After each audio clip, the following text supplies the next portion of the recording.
made the sail choice errors. We probably made the tactical error with the tide on the south of the island. They're kind of, I'd say, the two big areas that made us have to work quite hard to get back into the group all the time. I think there was a lot to take away from it. You know, we have a notepad full of things to work on, and you know, it felt like it was the beginning of something starting to come together. Dee and I are from different worlds in the sailing spectrum, and I've not sailed with anyone before from that kind of background, and she's definitely much better at thinking longer term than I am. I'm much more, you know, short course, trying to eke out every percent of boat speed and performance that I can, and so somehow we have to marry those two qualities together. Fundamentally, we're sailing a boat, and that should be simple.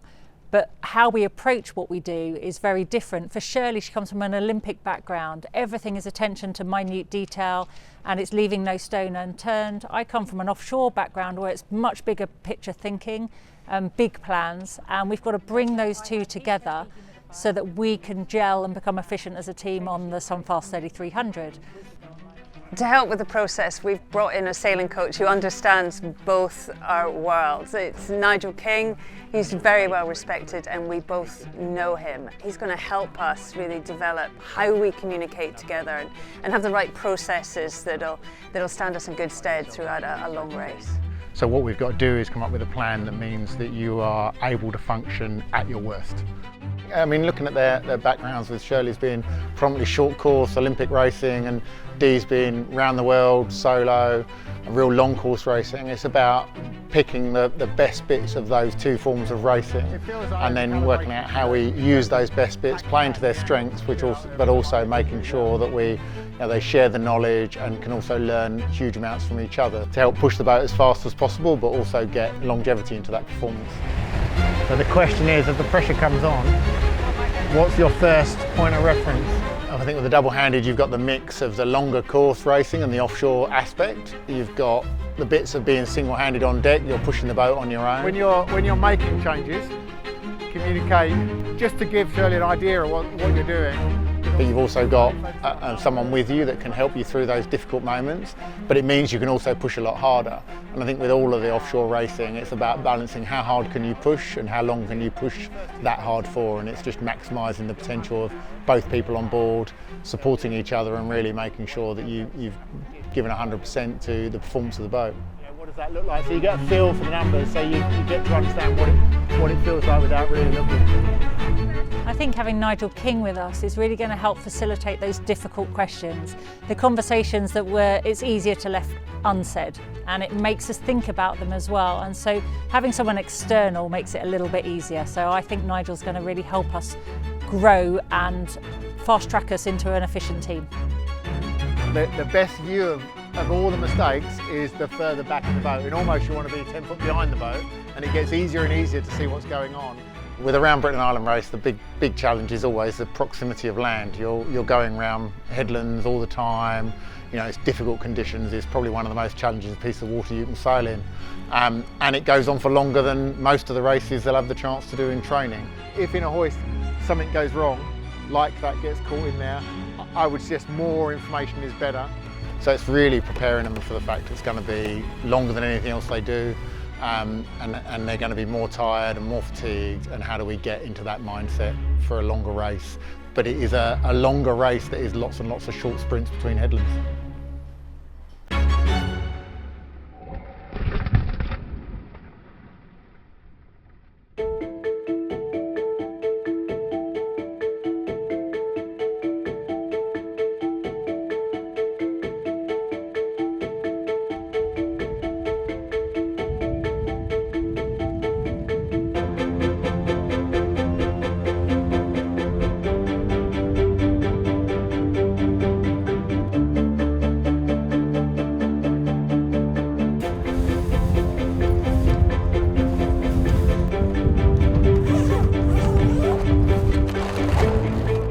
We're just about to head out for the start of the Myth of Malham. It will be the longest race Dee and I have done together. We feel pretty good. We've achieved a lot in the last couple of weeks. We're going to try and remember all the things we worked on with Nigel. Keep it simple, sail fast, and keep communicating. Conditions for the Myth of Malham, it's a long downwind and then it's quite variable on the way back. The models aren't all aligned and we're going to have some tough decisions to make and some critical moments. So we need to be on our game at those times and rest when we're, in easy sailing. So it's about managing ourselves this race.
We're on a pretty straight line course now for a few hours and we seem to be holding pace with our competition. We're towards the front of the fleet, so it's almost too exciting to get any rest.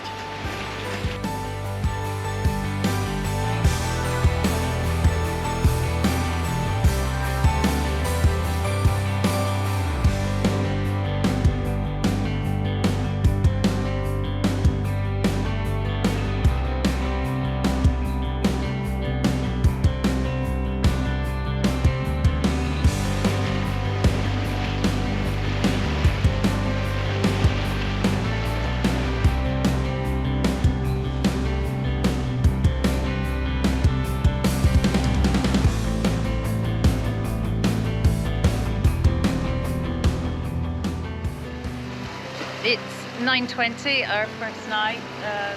We've had a good day.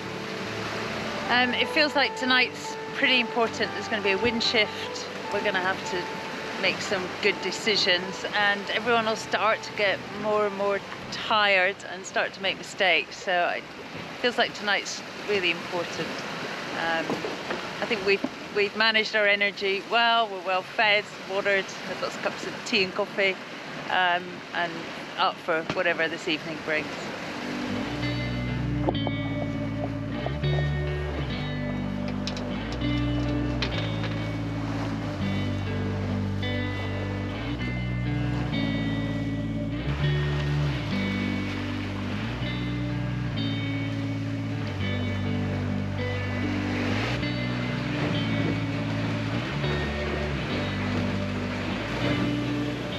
It's midnight, the wind has began to get a bit lighter and start to shift, so something is definitely happening. We're tracking our competitors, all the other Jeanneau Sunfast 3300s on AIS, and it's all pretty close.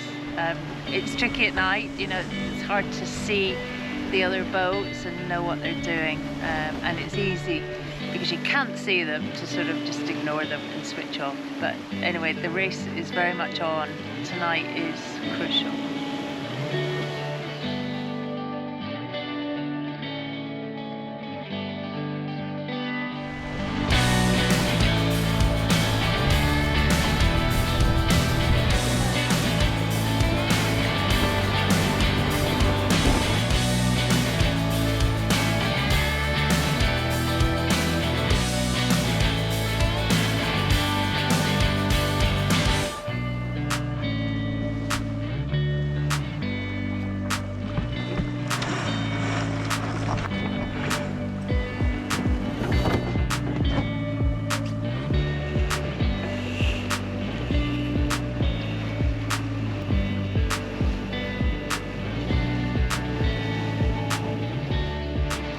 Well, a short night, and a very welcome sunrise. We are around the lighthouse and we're heading for home.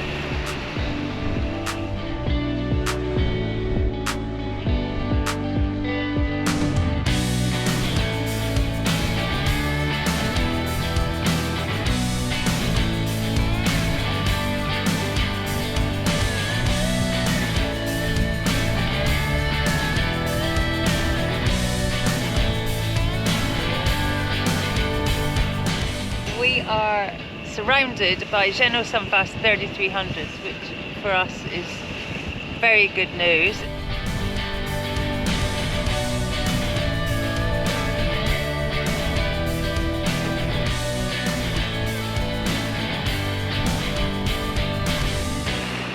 Since turning and heading back to the east, it's been frustrating would be the word I'd use to describe it.